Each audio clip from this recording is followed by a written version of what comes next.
कि हमारे साथ जो भी गलत व्यवहार हो उसको उसी भाषा में जवाब देना होगा, चाहे वो कोई भी समाज हो। हम यहां के मुर्गे हैं। 5 जनवरी 2011 सुप्रीम कोर्ट ने कहा कि भील आदिवासी भारत देश का इंडिजिनस है, अबोरिजिनल पीपल है, ओरिजिनल इनहेबिटेंट ऑफ इंडिया है, नेटिव पीपल है, आदिवासी है, यह लिखा है। और भारत देश का 8% आदिवासी इस देश का मूल मालिक है, बाकी सब लोग बाहर से आए हैं, यह सुप्रीम कोर्ट ने बोला। क्या सुप्रीम कोर्ट की बात गलत हो सकती है? ये बताइए। इसलिए मैं कहना चाहता हूं कि आपको पढ़ना पड़ेगा, जानकार बनना पड़ेगा और संविधान के दायरे में रहते हुए, कानून के दायरे में रहते हुए हमें बोलना सीखना होगा। आज 2015 में जब आदिवासी परिवार बना तब बहुत सारे लोग बोलना नहीं जानते थे। आज देखिए बोलने वाले इतने ज्यादा हो गए हैं, समय कम पड़ रहा है, समय कम पड़ रहा है। इतने सारे बोलने वाले वक्ता हैं। यह आदिवासी परिवार की ताकत है। यह किया है आदिवासी परिवार ने। कोई नहीं जानता था हमारे महापुरुषों को। आदिवासी महापुरुषों का जन्म जयंती दूर की बात है, चौक चौराया बनाना दूर की बात है। लगातार 10 साल के आसपास होना आया, इतना बड़ा जन जागरण चला और पिन पॉइंट जानकारी दिया। जो बात सच है, आज तक मैंने जो भी बात बोली है, एक बात भी गलत सिद्ध करके दिखाई है। मैं रोज 3 से 4 घंटा पढ़ता हूं। आज भी मेरे बच्चे कहते हैं कि हम पापा के बराबर हम नहीं पढ़ सकते। मेरे बच्चे कहते हैं, रोज पढ़ता हूं। मेरे समाज को कौन सी जानकारी मुझे देनी है जो आने वाले समय में दूसरे लोग दे पाए या ना दे पाए, इतना पढ़ पाए या ना पढ़ पाए, वो सब जानकारी हम जुटाते हैं और फिर आपके बीच में रखते हैं। तो कई बार ऐसा भी लगता है कि ये बात हमने पहले कभी नहीं पढ़ी, कभी नहीं सुनी, लेकिन बाद में पता लगता है बात सच थी। इसलिए मैं कहना चाहता हूं कि दोयम दर्जे का आपको क्यों माना जाता है? दोयम दर्जा मतलब दूसरा दर्जा। तो आप इस देश के मूल रहने वाले हैं और दूसरे लोग यदि हम लोगों को ऊपर करेंगे, बराबर मानेंगे और आपका उनके ऊपर अपन को रखेंगे, तो उनको अपने आप को खतरा महसूस हो रहा है। यह है बड़ी समस्या। यदि हम लोग अपने अधिकारों को जान गए, अच्छी पढ़ाई ले लिया, अच्छा हमारा स्वास्थ्य हो गया, अच्छे हॉस्पिटल चिकित्सालय खुल गए, अच्छी स्कूलें खुल गई और अच्छी खेती बाड़ी करने लग गए, अच्छा पशुपालन करने लग गए, जल जंगल जमीन विकसित हो गया, हमारे हर घर पे पानी पहुंच गया, तो हम खेती बाड़ी में भी नंबर 1 हो सकते हैं, पढ़ाई में नंबर 1 हो सकते हैं, स्वास्थ्य में नंबर 1 हो सकते हैं, मजदूरी में तो हम नंबर 1 है ही सही। तो इस देश में राज्य व्यवस्था जो चल रही है उसमें राजे हम पुनः बन जाएंगे, पुनः राजा बन जाएंगे। इसलिए हमारे साथ ऐसा व्यवहार होता है, ये बात समझना होगा। देवला में हमारा जो आदिवासी परिवार का कार्यक्रम हो रहा है उसमें पधारे पाली, सिरोही, उदयपुर 3 जिलों के प्रमुख साथी यहां पर मौजूद हैं और हमारे डूंगरपुर सलम्बर से भी कुछ साथी, प्रतापगढ़ से भी कुछ साथी यहां पर आए हैं और मध्य प्रदेश से हमारे विधायक जी भी पधारे हैं। अभी आपके एमपी साहब भी यहां पर आने वाले थे, राजकुमार जी, लेकिन वो उनका स्वास्थ्य खराब हो गया, बीमार हो गए, इसलिए उन्होंने मेरे को बोला कि मैं नहीं आ पाऊंगा, तो मेरी बात भी थोड़ा सा आप अपने तरीके से कह देना, ऐसा बोला था। दोस्तों, हमारे समाज के सामने क्या क्या समस्याएं हैं और समस्याओं का कारण क्या है उसके बारे में हमारे साथियों ने, हमारी बहनों ने बहुत अच्छी बातें आपके बीच में रखी। बहुत अच्छी बात हमारे वक्ताओं ने रखी, बहनों ने रखी, और आपने भी सुना, समझा, सब कुछ किया। लेकिन एक जरूरी बात मैं कहना चाहता हूं, आखिर क्या कारण है कि हमको दोयम दर्जे का इंसान माना जाता है? यानी दूसरे लोग तो ऊंचे हैं, बड़े हैं, उनकी इज्जत ज्यादा है, उनकी प्रतिष्ठा ज्यादा है, और हमारी इज्जत, हमारी प्रतिष्ठा, हमारा सम्मान कम है। उसका कारण क्या है? लोग कई अपनी अपनी बातें कहते हैं कि हम ऐसा है, वैसा है, ये है, वो है, और हमारे समाज को थोड़ा कमतर आंका जाता है, नीचा आंका जाता है। आखिर उसका कारण क्या है?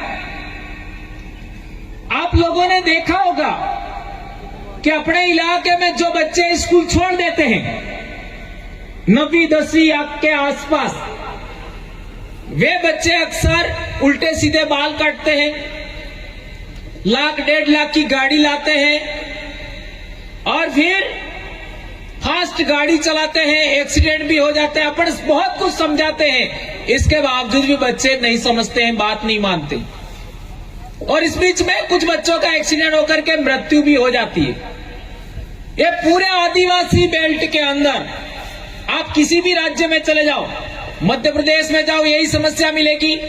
गुजरात में देखो, राजस्थान में देखो, कहीं पर भी चले जाओ, जो बच्चे ने स्कूल छोड़ दिया 8वीं से लगा करके 11वीं के बीच में, वो बच्चे अक्सर ऐसा ही करते हैं, क्योंकि वे बच्चे अपने आप को पढ़ाई के काबिल उन्होंने नहीं माना, यानी वो उस योग्य नहीं बन पाए, तो वो दूसरे मामले में कंपटीशन करते हैं। हमें हो कहीं कम हो, हम किसी से कम है क्या? तो जो उनकी पीढ़ी के बच्चे जो पढ़ाई में आगे बढ़ जाते हैं, वो उधर पढ़ाई में आगे बढ़ते हैं, ये अपने आप को रोब झाड़ने के लिए, इस तरीके से मैं किसी से कम हूं क्या, ऐसा दिखाने के लिए ऐसा बच्चे करते हैं। उसका कारण क्या है?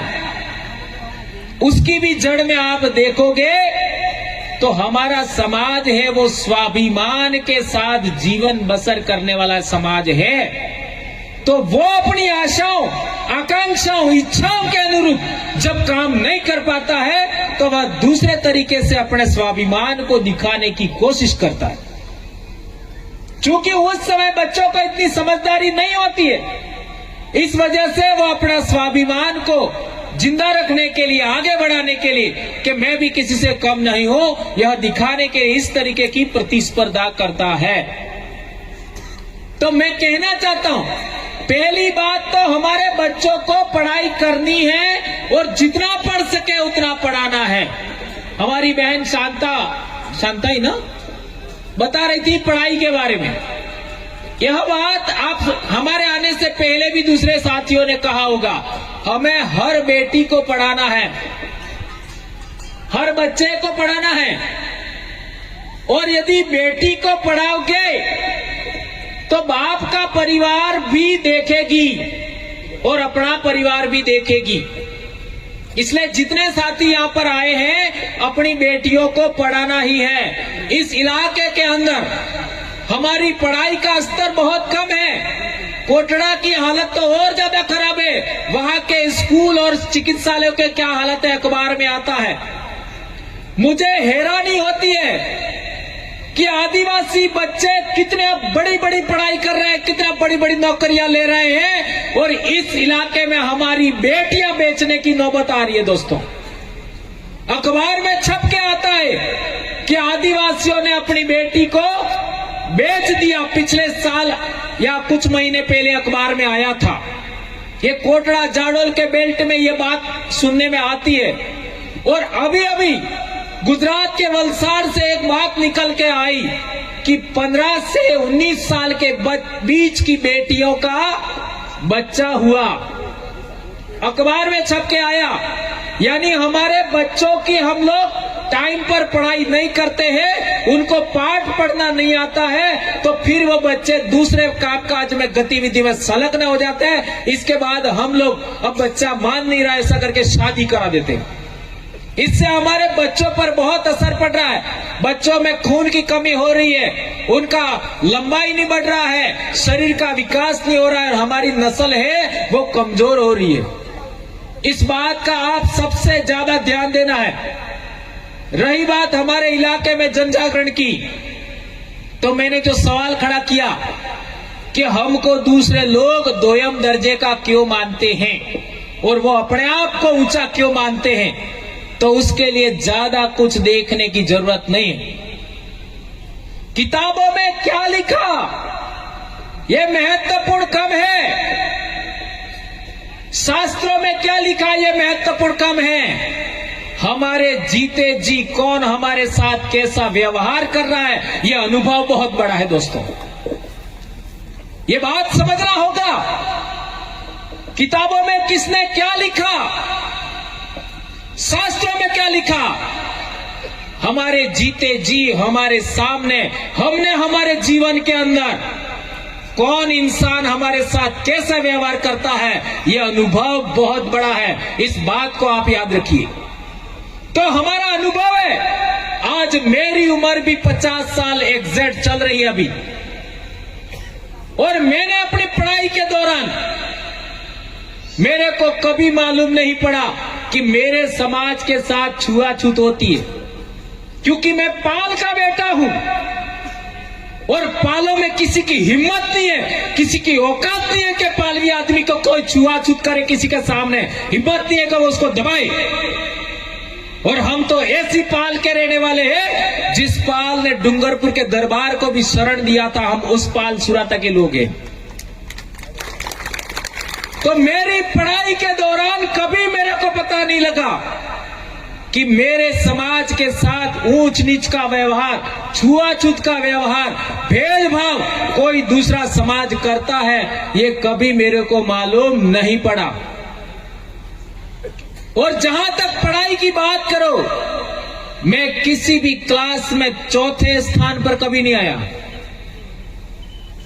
मेरा सरकारी नौकरी होने तक पहला, दूसरा, तीसरा स्थान ही मेरा रहा, और जैसे जैसे बड़ी क्लास में आया पहला स्थान ही मेरा ज्यादा रहा है। 12वीं में भी पहला स्थान, एसटीसी में भी पहला स्थान, बीएड में पहला स्थान, और कॉलेज में मेरा दूसरा स्थान। ऐसी मेरा पढ़ाई रहा, तो मेरे को कभी मालूम ही नहीं पड़ा कि मेरे अपने समाज को दूसरे दर्जे का माना जाता है, छुआछूत बरती जाती है खान पान के मामले में, कभी मालूम नहीं पड़ा। लेकिन जैसे ही मैं नौकरी लगा और हमारा आसपुर ब्लॉक है, वहां पर मैं पहली बार गया, तो वहां एक बढ़िया भाई था, वो हमारे स्कूल पर आया और उसने हमको कहा कि मार साहब मेरे घर चाय पीने आना। अब उस समय मेरी इतनी कम उम्र थी कि मेरी मूंछ तक नहीं आई थी, और उस गांव में पाटीदार लोग ज्यादा थे, तो वो कहते थे बाल बुद्धि मास्टर આવ્યો એમ। बाल बुद्धि એટલે समझ में આવ્યો, यानी छोटी उम्र का मास्टर आया है। क्योंकि मैं तो 21 साल में मेरी नौकरी होगी, तो मैं उसके घर चाय पीने गया, और वो भी इसलिए कि ये यहां रहेंगे तो मेरी दुकान पे सामान खरीदेंगे, उसका वो स्वार्थ।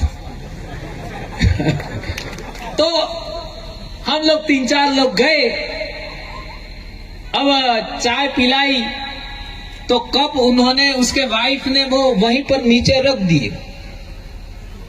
अब ऐसा मेरे साथ में कभी हुआ नहीं था, तो मैंने, हमारा एक दूसरा साथी था, उसको पूछा कि ये अंदर क्यों नहीं लेके गए, तो उसने बताया कि यहाँ ऐसा ही होता है, ये दूसरे समाज के लोगों के साथ ऐसा करते हैं। तो मैं तो बहुत पाली आदमी था, तो गुस्से हो गया मैंने उस बढ़िया को ऐसी लताड़ लगाई सेम टाइम कि तुम्हारे घर पे जो सुविधा है ना उससे ज्यादा मेरे घर सुविधा है। तुम्हारे घर में जितनी पढ़ाई नहीं है उससे ज्यादा तो मेरे घर में पढ़ाई है। तुम्हारे पास जितनी जमीन नहीं है ना उससे ज्यादा मेरे पास जमीन है। और मेरे घर में मैं छठवां आदमी हूं जो नौकरी कर रहा हूं। मेरे दादा भी पढ़े लिखे हैं, मेरा बाप भी पढ़ा लिखा है। ऐसा करके मैंने उस समय जो आए वो ठोक दिया। अब बेचारा वो तो हाथ जोड़ने लग गया, क्योंकि वो तो शायद ऐसा नहीं करता, लेकिन उसके परिवार में जो चलता था तो उसके वाइफ ने ऐसा कर दिया। तो उसके वाइफ को भी बाद में थोड़ा सा रियलाइज हुआ कि मर्द साहब कह रहे हैं तो हमको ऐसा नहीं करना चाहिए था। अब बेचारे वो लोगों ने माफी भी मांगी और इसके बाद में उन्हीं के मकान में मैं रहा। और उनके घर में कभी भी छाछ बनती छाछ दे जाते, घी बनता तो 1 कप घी मुफ्त में दे जाते। सोचिए, ये घटना मैंने आपको क्यों सुनाई? मैंने 1 मिनट भी वो बात स्वीकार नहीं की, सहन नहीं की, तत्काल रिएक्शन किया। यदि आपके साथ में गलत व्यवहार होता है और आपने तत्काल रिएक्शन किया होता तो आज आदिवासियों की यह दशा नहीं होती। हम लोग सहन करते हैं, हम लोग भेदभाव चलते हैं, शोषण चलते हैं, यह हमारी गलती है। हमें तत्काल रिएक्शन करना चाहिए, एहसास दिलाना चाहिए कि तुम हमारी रोटियां खा रहे हो, हमारे इलाके में रह रहे हो, हमारे बाप दादाओं की जमीन पर तुम रह रहे हो, हम तुम्हारे बाप दादाओं की जमीन पर नहीं रह रहे। ये बात आपको बोलना चाहिए था। आप लोगों ने ऐसी बातें नहीं बोली, आप लोगों ने सहनशीलता बरती, इसलिए आपको 2 दर्जे का माना जाता है। ये बात समझना होगा दोस्तों।